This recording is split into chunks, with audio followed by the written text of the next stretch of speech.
Hello everyone, आप सभी आंगनवाड़ी सेविकाओं सहायिकाओं का ICDS से जुड़े सभी कर्मचारियों का इस नए और एक बेहद यूजफुल और इन्फॉर्मेटिव वीडियो पर मैं फिर से स्वागत करता हूं। एक महत्वपूर्ण जानकारी निकल के सामने आई है बिहार आंगनवाड़ी के संबंध में, जिसके बारे में आपको इस वीडियो में जानकारी देखने को मिलेगी। आप सभी को मालूम है कि पूरे बिहार में 1,14,000 के करीब आंगनवाड़ी केंद्र संचालित होते हैं। उसमें से 80,000 के लगभग में आंगनवाड़ी केंद्र ऐसे हैं जो ऑलरेडी जो है किराए के मकान में चल रहे हैं। सरकार के किराए का पैसा भी खर्च होता है और अच्छी सुविधा भी किराए के मकान में नहीं मिल पाती है। इसको लेकर सरकार ने एक नई पहल की है और नए वर्ष में इस पर जोर शोर से काम होगा। यानी कहने का मतलब यह है कि आपके घर परिवार में किसी सदस्य के पास ऐसी जमीन उपलब्ध है जो आंगनवाड़ी पोषक क्षेत्र में और जिसको वो आंगनवाड़ी केंद्र भवन बनाने के लिए दान में देना चाहते हैं, तो ये भवन उनके नाम पर बनेगा, यानी कि आंगनवाड़ी केंद्र का नाम उनके नाम पर हो जाएगा। और इसके अलावा बहुत सारे नियम शर्तें हैं। अगर कोई व्यक्ति जमीन दान देना चाहता है आंगनवाड़ी केंद्र भवन बनाने के लिए, तो ये खबर काफी इन्फॉर्मेटिव है। बिना टाइम वेस्ट के चलिए खबर को आगे दिखाते हैं। वीडियो पसंद आएगी वीडियो को लाइक और चैनल को सब्सक्राइब जरूर कर दीजिएगा। तो ध्यान दीजिएगा, वर्ष 2026 में विभाग जो है, बिहार सरकार जो है, इस पर जोर शोर से काम करने जा रही है और इसी के संबंध में ये खबर प्रकाशित की गई है कि नए साल में सभी आंगनवाड़ी केंद्रों का अपना भवन होगा। सभी केंद्रों का तो अपना भवन होना पॉसिबल नहीं है। क्यों पॉसिबल नहीं है, मैं आपको बताने जा रहा हूँ।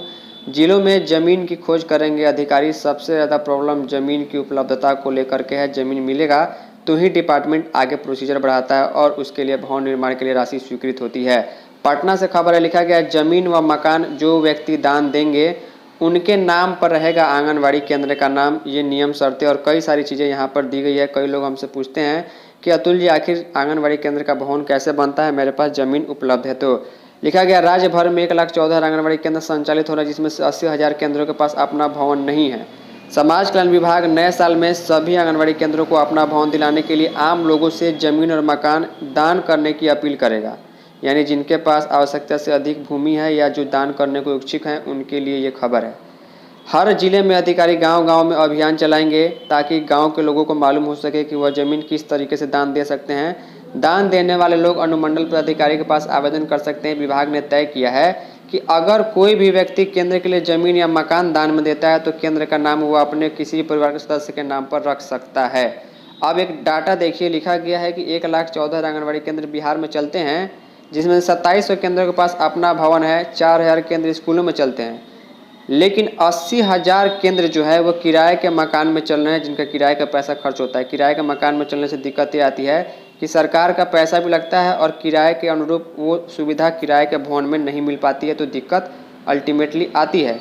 जिला स्तर पर इसके लिए समिति गठित की गई है। अब शर्त क्या है, जो लोग जमीन दान देना चाहते हैं, इस योजना के तहत केवल भूमि या भूमि के साथ उस पर बना भवन भी दान दिया जा सकता है। आंगनवाड़ी केंद्र के लिए प्रस्तावित दान की भूमि जो है 1500 वर्ग फीट कम से कम होनी चाहिए।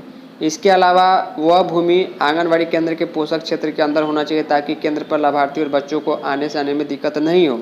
भूमि या भवन किसी प्रकार के विवाद से मुक्त होना चाहिए और पहले से उस क्षेत्र में सरकारी आंगनवाड़ी केंद्र भवन नहीं बना होना चाहिए। जिस व्यक्ति का नाम केंद्र का नाम पर जिस व्यक्ति का नाम रखा जाएगा उसका आपराधिक इतिहास नहीं होना चाहिए। तो ये जमीन दान देने और आंगनवाड़ी केंद्र भवन बनाने के संबंध में नए साल के रिलेटेड खबर थी। उम्मीद करूंगा कि सरकार और डिपार्टमेंट और लोग भी इसमें बढ़ चढ़ कर हिस्सा लेंगे। इस वीडियो में इतना ही। धन्यवाद।